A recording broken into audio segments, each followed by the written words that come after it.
दोस्तों नमस्कार, मेरा नाम सुभाष शुक्ला है और आप एक बार फिर से इंग्लिश वाला में आपका स्वागत है। आज हम बात करने वाले हैं what is the major difference between reflexive pronoun and emphatic pronoun. तो आते हैं और विस्तार से देखते हैं दोनों में मुख्य क्या अंतर है। दोनों एक ही जैसे होते हैं। मैंने आपके सामने लिख रखा है रिफ्लेक्सिव प्रोनाउन और एम्फेटिक प्रोनाउन अभी नहीं लिखा है। आपको विश्वास होगा जानते कि जो माई सेल्फ है आपका पहला, ये आप जानते हैं आई के लिए प्रयोग होता है। Ourselves ये बी के लिए आता है। yourself और yourselves दो हैं आते हैं, दो है ठीक है।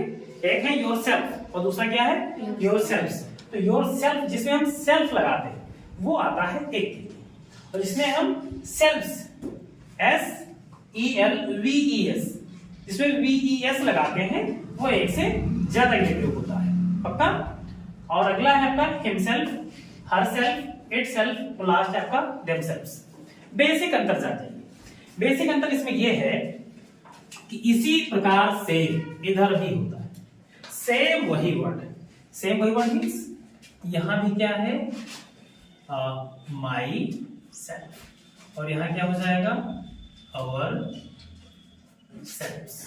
यहां हो जाएगा आपका योर सेल्फ, यहां क्या हो जाएगा योर सेल्फ्स, यहां हो जाएगा आपका हिम सेल्फ, और यहां हो जाएगा आपका हर सेल्फ, यहां हो जाएगा इट सेल्फ, और लास्ट में क्या हो जाएगा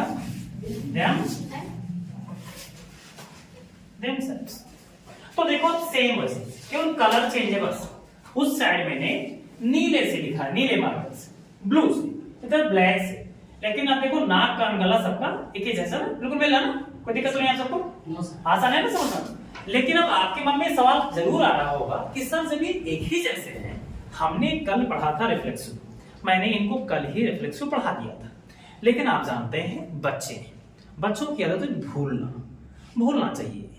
अगर आप पढ़ रहे हैं तो मुझे ऐसा लगता है कि भूलना चाहिए, क्योंकि अगर भूलेंगे नहीं तो फिर आप नई चीज नहीं पढ़ पाएंगे, बहुत जरूरी है। और अगर आप भूलते हैं तो परेशान, तो आप ये समझिए कि आपकी मशीन सही चल रही है, क्योंकि इंसान भूलता है, मशीनें नहीं भूलती भाई। तो आते हैं फिर से देखते हैं। तो मैंने आपसे कहा कि सेम नाक कान गला की जैसा है, मतलब का जो शब्द इधर है वही शब्द इधर है। तो फिर कैसे जान पाए कि कौन सा रिफ्लेक्सिव है और कौन सा एम्फेटिक है? तो सबसे बड़ी बात, एक मेरी बात याद रखना बस, वो बात ये है कि आपको मैं एक फार्मूला दे दे रहा हूं, फार्मूला में नीचे लिख दे रहा हूं S + V + O। ज्यादा लंबा नहीं याद करना। अगर कभी इन सभी शब्दों का प्रयोग किसी का भी इधर उधर से कोई मतलब मैंने जान के इधर उधर लिख दिया तो मतलब क्या आप आसानी से समझ पाए, ये तब आप इनका प्रयोग अगर सब्जेक्ट के तुरंत बाद कर रहे हैं, सब्जेक्ट पे जस्ट आफ्टर, आप कह सकते हैं कि पहले सब्जेक्ट में फिर अपनी इसको लगाना, तो हम कहेंगे इसको एम्फेटिक प्रोनाउन। फिर सुन लीजिए, अगर बाबू सब्जेक्ट के तुरंत बाद, या एक भाषा में ऐसे भी कह सकते हैं कि वर्ब के तुरंत पहले वर्ब लिखना है और वर्ब के जस्ट पहले आपने इसको चिपका दिया, तो ये क्या काम करेगा? ये काम करेगा एम्फेटिक प्रोनाउन। लेकिन अगर दुबे जी, अगर तिवारी जी, बेटा आप लोग भी जान जी, अगर कभी भी आपने इनका प्रयोग वर्ब के बाद किया, श्रीवास्तव हंसी आ रही है, लेकिन अगर वर्ब के बाद किया या वर्ब के अंत, या अगर आपने वाक्य के अंत में किया, तो पांडे जान जाइए, अगर आप वाक्य के अंत में इनका प्रयोग कर रहे हैं या वर्ब के बाद कर रहे हैं, तो इनको हम एम्फेटिक प्रोनाउन नहीं कहेंगे, इनको हम क्या कहेंगे? इनको कहेंगे रिफ्लेक्सिव प्रोनाउन। और शायद आप मेरी बात से सहमत होंगे। अगर नहीं समझ में आया है तो बाय एग्जांपल मैं आपको एक बार फिर से बताने का पूर्ण प्रयास करता हूं, और आप लोग भी लिख लीजिए। देखिए इसको मिटा दें। अच्छा हिंदी जानिए, हिंदी दोनों की क्या होती है? स्वयं। क्या होती है? स्वयं। ये यार लिख लीजिए क्या आपको दोनों का, लिखिए दोनों को। मैं आपको दोनों लिखा रहा हूं, फिर आपको स्वयं बताना है कि कौन सा रिफ्लेक्सिव है और कौन सा एम्फेटिक। ओके देखें, I teach you, देखें I teach you, आप भी चाहे तो लिख सकते हैं। अगर आप रोजाना पढ़ना चाहते हैं तो इंग्लिश वाला से आप जुड़ जाइए। बहुत जल्दी ही मैं रोजाना कंटिन्यू क्लास लाने वाला हूं, जिसमें इंग्लिश बोलना, इंग्लिश अच्छे से पढ़ना और साथ में लिखना, ये आपको बताया जाएगा। विस्तार से इंग्लिश वाला पे। तो आप जुड़े रहिए, अच्छे से पढ़ते रहिए, विश्वास करिए अगर मुझे इंग्लिश आ सकती है तो आपको भी आ सकती है, बस रोजाना बोलना है। तो मैंने आपसे क्या बोला, मैंने बोला कि I teach you my self, लिखा आपने, एक और लिखिए, एक और लिखिए, दूसरा वाक्य एक लाइन छोड़ के लिखिएगा, I myself teach you, I myself teach you, I myself teach you, लिख लिए। तो मैंने पहले आपसे बेटा कहा, मैंने पहले इसको थोड़ा मिटा दे, लिख लिया ना, थैंक यू। तो मैंने पहले आपसे कहा था, एक सेकंड बस, मैंने आपसे पहले कहा कि आपको लिखना था I teach you, I teach you my self, ऐसे लिखा। दूसरा बेटा मैंने क्या कहा, दूसरा मैंने कहा आई, फिर मैंने आपसे कहा माई सेल्फ टीच। दोनों वाक्य सही, वाक्य तो सही लिखा हुआ है। इफ somebody asks you, अगर कोई आपसे पूछता है कि what is the major difference between these two words, यहां दोनों सब, यहां देखिए, यहां मुझे देखिए, वहां मत देखिए, हवाएं चल रही हैं, आप जानते हैं मौसम आपको भी पता होगा, आप जहां कहीं से भी देख रहे हैं इस समय पछुआ हवाओं का प्रकोप है, लू चल रही है, खासकर पश्चिमी उत्तर प्रदेश, पूर्वी उत्तर प्रदेश।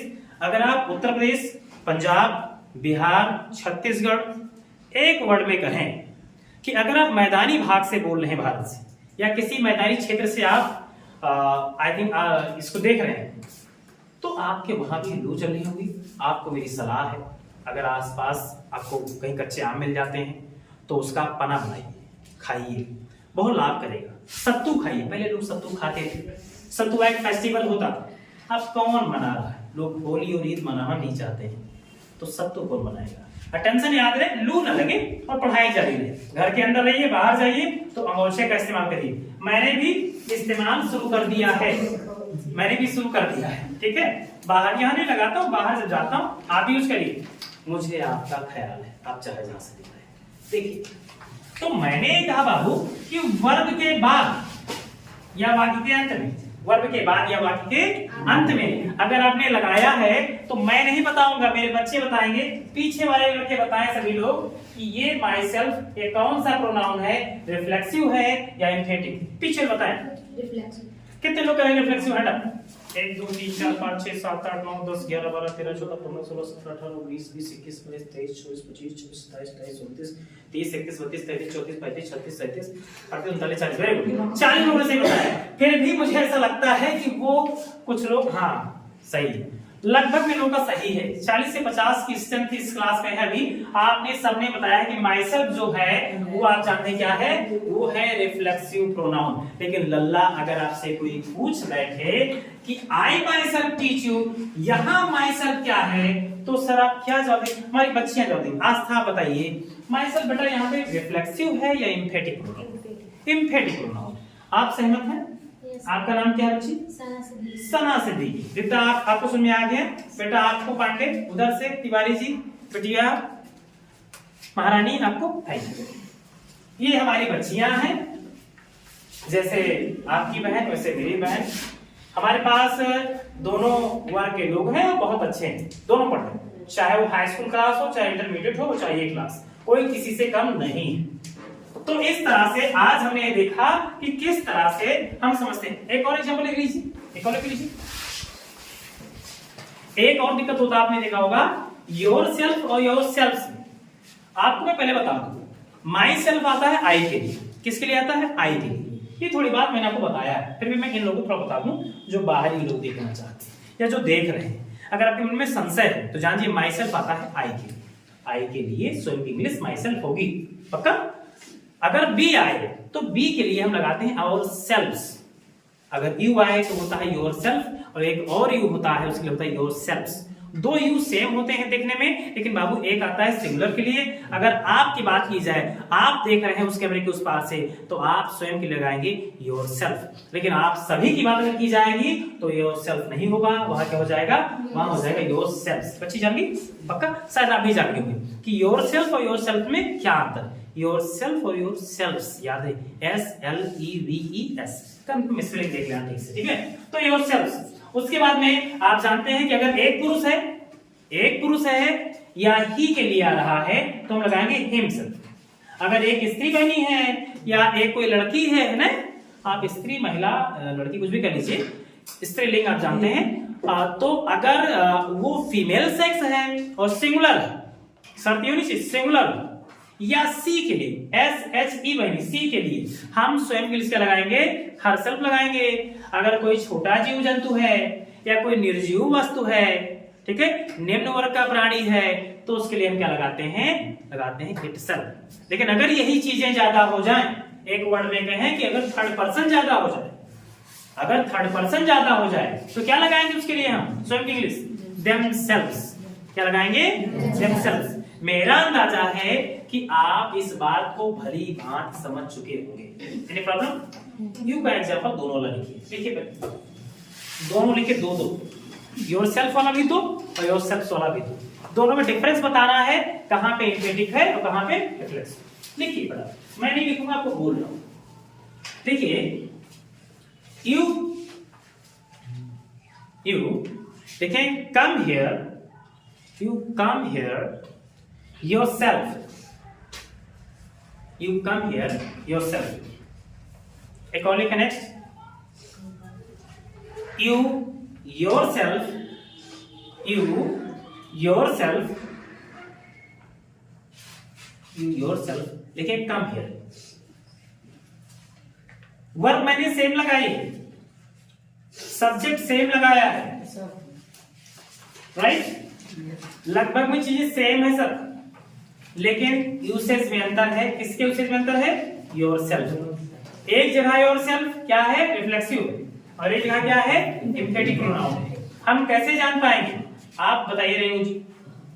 ऊपर वाला बेटा क्या है पहला, you come here yourself के लास्ट में है, इसलिए जो पहला हाँ, अंत में है तो उसको क्या कहेंगे, उसको रिफ्लेक्सिव प्रोनाउन है। Very good. और अगर मिश्रा आपसे पूछे क्या नाम है बेटा आपका, आयुष मिश्रा। आयुष मिश्रा बहुत अच्छे हैं, अभी नए हैं लेकिन बहुत ही अच्छे हैं। मिश्रा जी से पूछे कि जो यू योरसेल्फ लिखा हुआ है, तो वो योरसेल्फ कौन सा प्रोनाउन होगा? Emphatic pronoun. क्यों होगा एम्फेटिक जानते हैं? अगर सब्जेक्ट के तुरंत बाद हम इन सभी शब्दों में से किसी एक का प्रयोग करते हैं अकॉर्डिंग टू रूल, जो नियम है, जैसे यू के लिए योरसेल्फ आएगा, अभी नहीं कि आप यहाँ पे हिमसेल्फ लगा दें, ठीक है, तो क्या हो जाएगा एम्फेटिक। लेकिन अगर अंत में आ जाएगा तो रिफ्लेक्सिव हो जाएगा। एक वो लिखिए योरसेल्फ वर्ड, लिखें you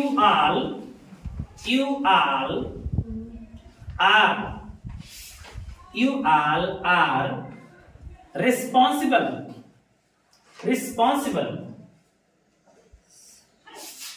for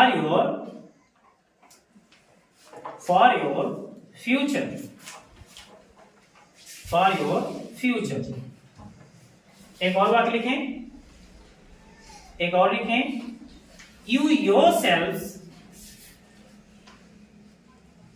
responsible your future के बाद में योरसेल्फ आपने लिखा था, उसमें योरसेल्फ लिखना था लास्ट में, सर मैं भूल गया था, क्या लिखा था, you all are responsible of your future yourselves लगा दीजिए, सॉरी, ठीक है। लास्ट में क्या लिखा, योरसेल्फ्स। एक और लिखें, लास्ट में लिखना था कि पहले लिखना था, देख लीजिए कहाँ पे लिखा आपने, देखिए मुझे दिखाइए। अच्छा हाँ, एक लास्ट में लिखना था, एक पहले लिखना, लास्ट वाला लिख लिया ना। एक और लिखें, अगला लिखें यू, अगला you yourselves are the maker of your life. You yourselves are the maker of your life. आप स्वयं अपने जीवन के निर्माता। आप चाहो तो अपने जीवन को बना लो, या चाहो तो मिटा लो। तो ये आपका डिसीजन। एक बात और याद है, इस धूप में आप आते हैं दूर से, कोई 10 किलोमीटर से आया है, कोई 15 किलोमीटर से आया है, कोई 5 किलोमीटर से आया है, कुछ 1-2 लोग ऐसे भी हैं जो 100-200 मीटर से ही आए। लेकिन इतनी धूप में आना, इस तपती चिलचिलाती बिल्कुल कह सकते हैं गर्मी में, इसके बाद अगर बेटा अगर आप आके यहाँ पे अगर आप नहीं पढ़ते हैं तो फिर ये जानिए कि ये आपको आपका जो आप जो नई पीढ़ी है आपको ही माफ नहीं कर पाएगी आज के 5 साल के पश्चात पढ़ने। Tension please, only your own goal, अपने टारगेट।